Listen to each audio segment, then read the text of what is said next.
نظریاتی زندگی گزاریں. اگر دوڑ دھوپ صرف بہترین گھر کی ہوتی، اگر دوڑ دھوپ صرف جائیدادیں بنانے کی ہوتی، اگر یہی کام ہوتا، میں کہا کرتا ہوں اگر دولت بڑی پیاری ہوتی نا تو سب سے زیادہ سیدہ فاطمہ کے گھر ہوتی.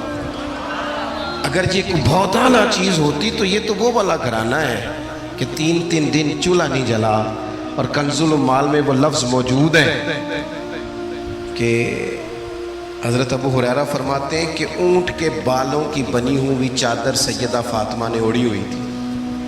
اونٹ کے بالوں کی بنی ہوئی چادر، اور وہ چکی پیس رہی تھی، چکی چلا رہی تھی. کہتے حضور نے دیکھا تو نبی پاک کی آنکھوں میں آنسو ضرور آئے. اور پتہ محبوب نے کیا فرمایا؟ یہ کنز الاموال میں موجود ہے. محبوب فرمانے لگے شہزادی دنیا میں تھوڑی سی تکلیف برداشت کرو، آخرت کی ساری عزتیں اللہ تمہیں ہی عطا فرمائے. سبحان اللہ. یہ تھوڑی دشواری ہے. یہاں ہر بندے کی بیٹی دکھی نہیں، جس کو بھی پوچھ لیں دکھی ہے، جس سے بھی پوچھ لیں. حضرت جی دعا کرنا، پیر صاحب دعا کرنا، مفتی صاحب دعا کرنا، بزرگ کو دعا کرنا. کیوں جی؟ بیٹی بڑی تکلیف میں. کیوں جی؟ کہتے سسرال والے کام بڑا کراتے ہیں. چکی پیستی ہے، لیپا پوتی کرتی ہے، اس کے ہاتھوں میں چھالے پڑ جاتے ہیں. ایسا ہوتا ہے کہ ستو کبھی آ جائیں تو پھر سارا دن ان ستووں پہ ہی گزر جائے. کبھی ایسا ہوتا ہے کہ 3 دن روزے رکھے جائیں اور ایک کھجور اور ایک پانی ملے افطار سحر کے وقت.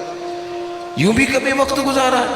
اور میرے عزیزوں یاد رکھنا، ہم نے جو مزاج اختیار کر لیا ہے نا اس وقت، یہ جو پوری دنیا میں گاڑیاں بھاگ رہی ہیں، ملک سے باہر لوگ جا رہے ہیں، دولتیں جمع ہو رہی ہیں، یہ ضروریات کا رٹا نہیں، یہ ضروریات نہیں، یہ خواہشات ہیں. ضروریات تو پوری ہو رہی تھی لیکن وہ جو خواہشات کی تکمیل تھی، وہ جو پڑوسیوں کی بڑی کار ہمیں پریشان کر رہی تھی، وہ جو گھر کے سامنے ایک پلاٹ تھا اور دل کر رہا تھا حویلی نہ بنا لوں، وہ جو ٹینشنیں تھی انہوں نے بہت بھگایا، لوگوں کو تھکا دیا.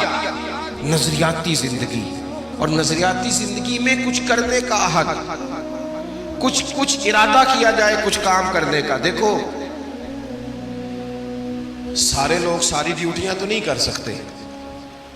میں یہ مائک اپریٹ نہیں کر سکتا، تو پھر میرا خیال ہے مجھے اس بندے کی بھی قدر کرنی چاہیے جو اسے چلا سکتا ہے. جو کام میں گاڑی میں سفر کرتا رہتا ہوں، وہ کہاں گھوم آتے ہیں تو میں تو سو جاتا ہوں کئی دفعہ گاڑی میں، لیکن ڈرائیور کو لوگ ڈرائیور کہہ کے پکارتے ہیں، حالانکہ تو سویا ہوا تھا، وہ تو جاگ رہا تھا. اس کی اہمیت کو سمجھنا چاہیے.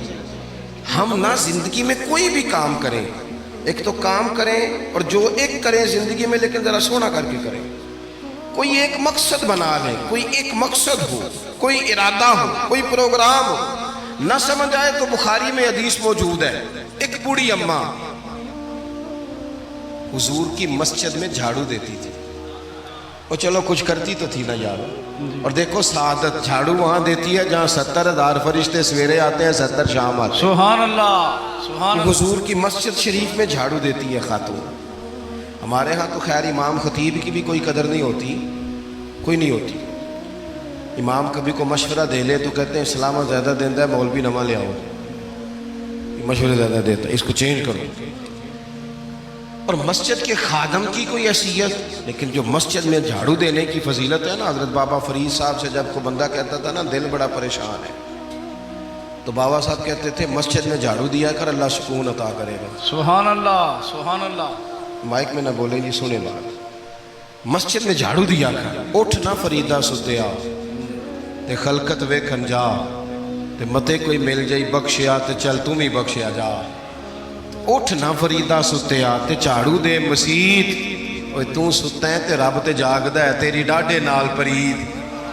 اٹھ نہ کچھ کر. وہ خاتون چلو کوئی کام تو کرتی تھی نا.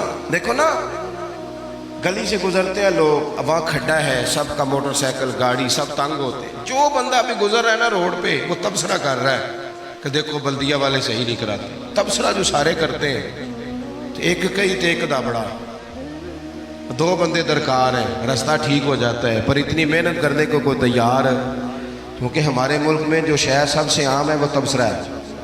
تبصرہ کرو صبح و شام جتنا ممکن ہے، تبصرے کرو، ڈیوٹی یہی ہے ہماری. وہ خاتون مسجد شریف میں جھاڑو دیتی تھی، کوئی زندگی کا مقصد تو بنایا، کوئی نظریہ تو ہے۔ صحابہ نماز پڑھ کے چلے جاتے، خاتون جھاڑو لیتی، حضور کی مسجد شریف میں جھاڑو دیتی، بیمار ہو گئی، قربان جائے، حضور تیمارداری کے لیے تشریف لے گئے، رات کو انتقال ہو گیا، ٹھنڈ کا موسم تھا، حضور کا حکم ہے جلدی تدفین کر دو، صحابہ نے تکلیف دینا مناسب نہ جانا، اس خاتون کی تدفین کر دی۔ سارا کچھ جاننے والے رسول جو فرش پہ کھڑے ہو کے عرش کی خبریں دے، وہ تشریف لائے اور آ کر کے پوچھا خبر کیوں نہیں دی مجھے اس بوڑھی کے جنازے کی؟ کوئی کام تو کرتی تھی نا، کوئی ڈیوٹی تو تھی نا، خبر کیوں نہیں دی؟ ویسے تو وارث جنازہ پڑھ لے تو دوسرا جنازہ جائز نہیں، وارثوں نے نہ پڑھا ہو تو دوسرا جنازہ پڑھا جا سکتا ہے، حضور تو خود وارث ہے نا ساری امت کے۔ ہائے ہائے، بے شک تو رسول کریم قبر پہ کھڑے ہو کے فرمانے لگے صفے بناؤ، میں دوبارہ جنازہ پڑھاؤں گا، سبحان اللہ، میں دوبارہ جنازہ پڑھاؤں گا۔ کیوں؟ زندگی میں کوئی خدمات تو ہے نا، کوئی ڈیوٹی تو ہے نا۔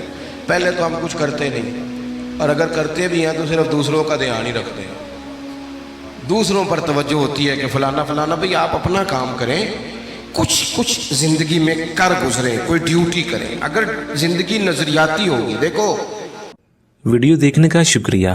اگر آپ چینل پر نئے ہیں تو سبسکرائب کر لیں اور ساتھ ہی ساتھ بیل آئیکن پر بھی کلک کر دیں تاکہ یوٹیوب ہماری ہر ویڈیو کا نوٹیفیکیشن سب سے پہلے آپ کو بھیج دے۔